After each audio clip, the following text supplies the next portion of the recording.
Hello, everyone. My name is Aditi Joshi. I am one of the co-editors of Voices of Innovation Europe, a new book coming out that is highlighting all of the digital health innovation that are coming out of Europe.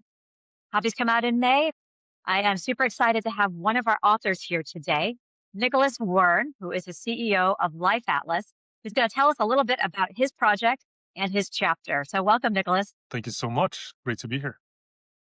Right. So tell us a little bit about yourself and what kind of innovation and core problem you were solving. Sure. My name is Nicolas Waern. We already covered that, but what we haven't covered is that I spent the last 25 years trying to solve all problems in the world and operate in all countries in the world. And that's what happens when you watch too many movies and read too many comics, Superman and the Phantom and all that kind of stuff growing up. So I'm based here in Sweden, originally from Colombia. That's why I look like a Colombian. But I came here when I was 10 months old. And so I think that sort of brought some kind of perspective growing up that didn't necessarily look like the rest. And those first 10 months, got some, now in hindsight, now working with biology and epigenetics, I understood that there's a lot of things that actually come, with the territory. My background is innovation and strategy. Again, saying yes to a lot of different things, studied international management, IT management, working with interoperability aspects. And my claim to fame is really complex aspects when it comes to industrial automation, building AI systems, connectivity solutions for hundreds of thousands of sensors in the automotive space and also real estate. So that's what I've been doing for the last 15 years. And my mother-in-law got breast cancer about 2.5 years ago. And that got me thinking that should I spend the next 10 years, digitizing buildings and helping real estate owners collect all the information in one place and create these proactive, predictive, prescriptive solutions, which we've been doing? Or should we do exactly that for people?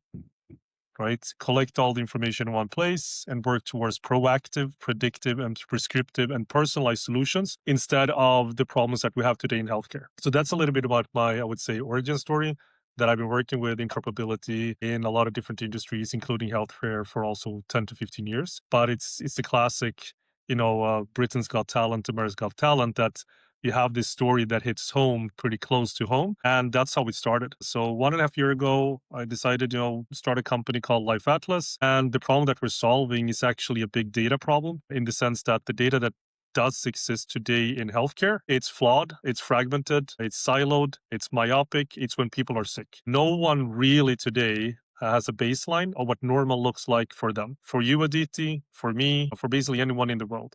And even if today, in healthcare, we say like, okay, we're going to collect all that information, that's only when people are sick, right? And it's only parts of it. So what we're doing now with Life Atlas and have been doing for the last, 1 year is to collect wearables data, tests, past, present, future goals and everything. And why we're doing this in Europe is also from an ethical perspective here in the Nordics that everyone should have their own data. So whether you're going to a doctor here in Europe, if you're traveling, if you want to understand if there's something out there in the world, if you actually have all your information in one place, if you have your past, present, and future, you can then globally matchmake and see, what is the best solution for me, not just based on averaged out data for people when they're sick. Right. So that's really what we're doing. And we're seeing that people can now get a really great understanding using AI, using expert opinion, together with the more holistic approach to get personalized recommendation, right? Not just averaged out aspects that doesn't necessarily work for anyone.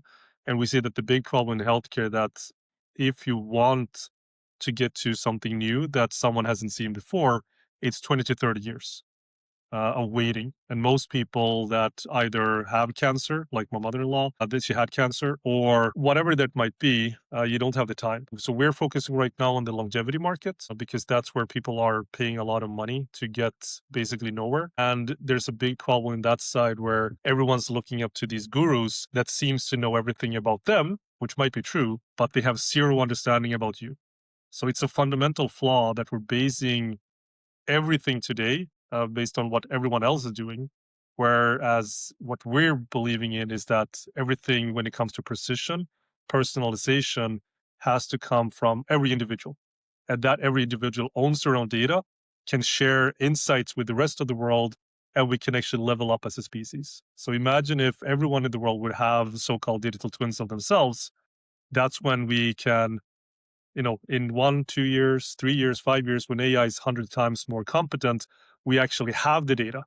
We have it, right? As individuals, it's not fragmented across clinics or apps, which what we're seeing today. So I think that's the biggest innovation, that we have now the compute power, we have AI, open source, we have everything, in terms of tools and technologies that would actually be on our side for us to get the power, in addition to, and come with it when we go into doctors and clinics. That's a little bit too much maybe, but that's what we do. No, there was a lot in there, and I resonate with that too. This global perspective on how healthcare has to be global these days. And Yep. because of the fact that we are in different places, it also has this personalized, individualized thing that has to be contemplated. For example, in South Asians, I always think about this is that we have the highest risk of heart disease. But if you go to and you're living in a different country, you may not actually be triaged, or the preventive medicine isn't thought of in the same way. So these things become really Exactly. important. And the whole idea is that, our healthcare is everywhere we are. It's not just when we go to the clinic. And this is one of the reasons I always love telehealth and RPM, for example, because it's exactly there. So now when we think Yep. about Europe specifically, what's the most important lessons that you've learned for working at the intersection of innovation and healthcare in Europe specifically? It's a good question. And I think that it's more of a word of caution, that I think like Europe is great in some ways of working, but it's also fairly regulated, fairly slow. And the problem with healthcare is not only access to technology. I think that's the easiest part. It's systems, it's culture, it's processes, it's people, it's hierarchy, it's roles, it's everything that is in the way of moving it fast. So I think like what I've learned, unfortunately, fortunately, is that we're now going after the private sector.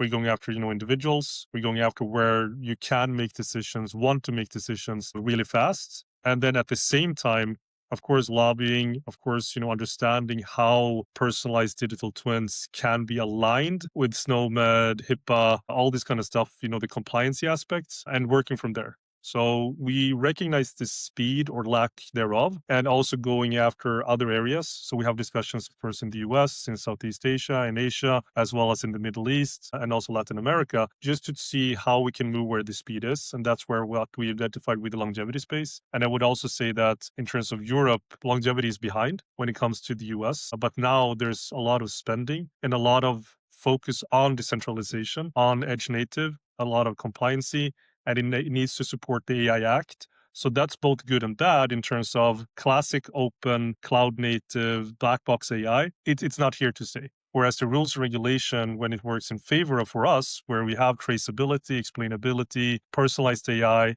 and also differential privacy, so we can share data, or sorry, we can share insights, but not the data, that works in favor of exactly where the EU and I think that the rest of the world is moving, which we're aligned with, but a lot of other platforms are not, because they're, again, you have servers everywhere, data is across, 50 different locations, whereas here it's the other way around. So I think Europe has been both a blessing and a little bit of a curse, because everything is moving slower. But if you look in the horizon, that's really where ethical principles rule, I think, for the most part.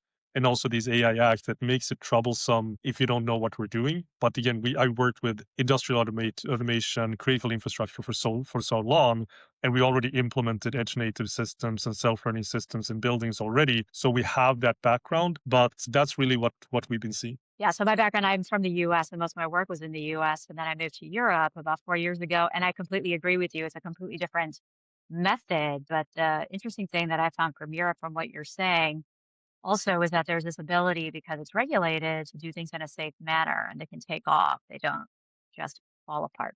So lastly, I just want to Exactly. ask a quick question as we look toward the horizon, as you were mentioning, where do you see European health innovation in 5 to 10 years, and what needs to happen to get there? Yeah, I saw that daunting question upon this interview. And I think that I want to say that a lot has changed. But I also been with the interoperability, minimal interoperability mechanisms and a bunch of other things in Europe regulation for the last decade. So to be honest, I think the private market, again, longevity is going to be the spearhead, is going to go really fast. I think there's going to be a parallel shift. I see disruption hopefully on the horizon. because even though we're moving faster, I really don't see that the European healthcare system will actually keep up with the technology advancements, the need from people, and what can be achieved by combining open source, edge native aspects together with, again, future advancements in biological digital twins and AI. I really don't see that that's going to keep up. So I think there's going to be hopefully an alternative to classic healthcare where it's going to be driven by wellness, it's going to be driven by longevity, and that's going to hopefully disrupt how we work and how we think. It's going to push legislators to move much faster than has been previously possible, and it's going to be exactly what happened with COVID, but from a great perspective that people that use AI, use experts' opinions, have control of the data, can move freely within the EU, carrying their own data with them, that's going to drive, again, legislation towards that perspective. That's what I'm hoping.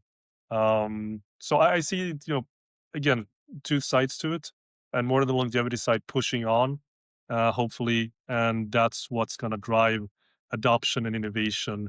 That everyone's going to see that this is possible, and the traditional ways of working is going to be so archaic that it has to go and die, and that people has to have more of a choice and more power and more AI and experts on their side, right? Not just limited by the capabilities of one doctor or 10 doctors within their nation, but have a global perspective where they're in control. That's what I'm hoping, what I'm passionate about, and what we're trying to do with Life Atlas. Well, you heard it here first. Thanks, Nicholas. Read Nicholas's full chapter in the Voice of Innovation Europe book and hear from a number of other authors about European innovation and digital health in the next 5 to 10 years. Thank you, Nicholas, for joining. Absolutely. Thank you so much.